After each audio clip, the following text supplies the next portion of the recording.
This video is from my series that walks you through how to build a career in film and television production. Let's recap. For the last 3 weeks, we have spent a lot of time digging into pulling credit lists, building a reel, getting our written material and any video material together, studying our path, our vertical, defining what those are, creating our I am a statement so we have a clear understanding every day when we wake up exactly what we're doing, what we're currently striving for, and what our goal job is. Answering our 3 questions so we have just a memory of why we came to Hollywood, and also so that when we start talking to people, we have a reference of why we came to Hollywood and why we're doing this.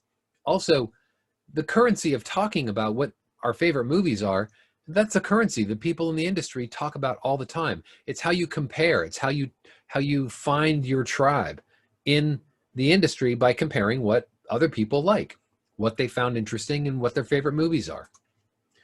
We've studied an industry map, getting a sense of who the studios, the financiers are, doing this on our analysis, on our film analysis, from the 10 to 20 TV shows and movies that we admire. Same thing, we figured out who the producers are, getting those dots connected. We analyzed the show for the purpose of connecting dots.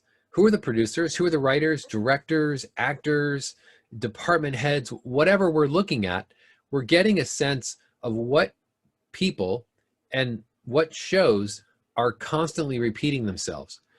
So you're going to find in your analysis that there's a group of people who work on the same shows over and over. And those people, if they show up repetitively on your show analysis, we want to make sure we have a sense of who they are, and we want to put them on our list. And out of that list, we create a hit list. Who are the people that we want to talk to? We distill the executives and in our target vertical down to a group of people. We want to get to know who they are and what they're doing so that we can take all those names on the 10 to 20 shows that we admire and distill them down into a group of executives and producers and writers and directors, especially producers, who we're going to make contact with going forward. So our research, we're targeting producers. That's our primary focus. We're targeting producers with access to financing and distribution. That is super important. We're looking at producers who have overhead deals with financiers, the studios. These are the places that make a lot of content, which ultimately means there's a lot of job opportunities and open jobs that are going to be available on all these shows. Tracking the producers that have overhead deals are the real producers. They're the ones who have access to financing and they have access to distribution. So our job is to connect the dots of the producers and the teams that they assemble on a regular basis so we can try to figure out who we can connect to. So our hit list is building a list of executives in the vertical that we want to participate in, the vertical that we're targeting. We want to create that list so we know who we want to be working with, what shows they're making, and what shows we want to try to get on. They all have assistants, every single one of these producers, and the assistants are often considered to be gatekeepers. Now, you can look at them as gatekeepers, or you can look at them as an opportunity to make a connection. These are the people we're going to network with. The assistants are just as important and just as valuable as the executives that we're targeting. Don't skip over them. Be kind to them. Be polite to them. Today's assistant is tomorrow's executive, and that tomorrow might not be very far off. So you want to make sure that you're always kind to these people and you network with them and get to know them if you can. We also want to use our mid-level gettable participants that we put on our list. They may not be our target executive. They certainly work in our vertical. They work on the shows that we admire, and we're going to pull those names out as people that we want to talk to, we want to get to know, and we want to know something about. These are also very valuable when it comes to creating a network. The executives that you target, that you are finding on your list, those names are going to be a difficult get. Whereas the mid-level people are not going to be as difficult to get.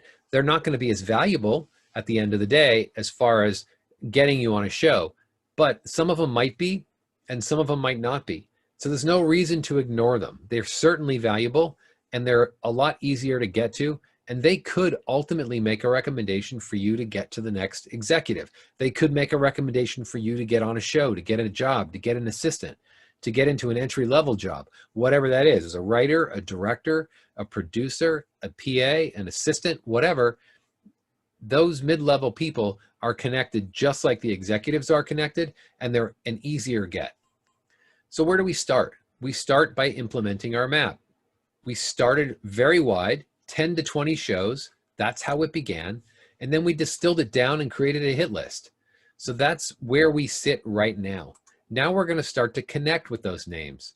That's what this week's work is all about. It's about creating connection, building your pitch. How are you going to connect with them? You're going to DM them, email them, call them.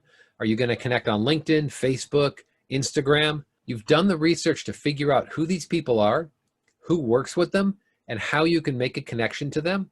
Now it's time to get connected. And before we begin the process of getting connected, we're going to make sure that your pitch makes sense. We're going to talk about what your ultimate goal is, and we're going to talk about what your intention is when you're going in to do these informational interviews. It's super important. This is where we put it all together. This is where the rubber meets the road. This is where you start making a connection to people in the industry who have an ability to give you a job. In this phase, we're not asking for a job. We're just asking to talk to these people and have them tell you their career life story. That's it. We're not asking them to read our material. We're not asking them to watch our short, come to our showcase, do anything like that. We're just asking to listen to hear about what their job has been.